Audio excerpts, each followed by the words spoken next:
குயிக்காக தீபாவளிக்கு ஒரு பூந்தி லட்டு செஞ்சிடலாமா? டேஸ்ட் வேறு மாதிரி இருக்கும். ஈஸியாக எப்படி செய்கிறதுன்னு குயிக்காக சொல்கிறேன்.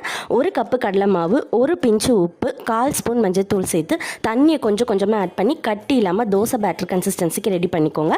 ஒரு கப்பு கடலை மாவுக்கு ஒரு கப்பு சர்க்கரை, அரை கப்பு தண்ணி, 2 கிராம்பு, 3 ஏலக்காய், ஒரு பிஞ்சுக்கும் கம்மியாக ஆரஞ்சு ஃபுட் கலர் சேர்த்து லோ ஃப்ளேமில் 10 நிமிஷம் கிளறினீங்கன்னா ஒரு கம்பி பதத்தை அளவுக்கு வரும். அதான் பர்ஃபெக்ட் கன்சிஸ்டன்சி. அடுப்பை ஆஃப் பண்ணிவிட்டு மிதமான சூட்டில் ஜல்லி கரண்டி யூஸ் பண்ணி எல்லா பூந்தியும் பொரிச்சு எடுத்துக்கிட்டேன்.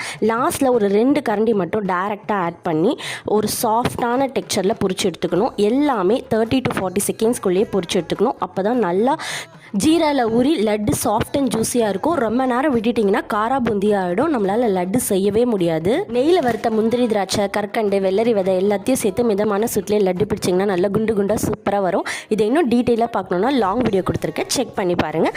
கண்டிப்பாக தீபாவளிக்கு இந்த லட்டு செஞ்சு என்ஜாய் பண்ணுங்கள்.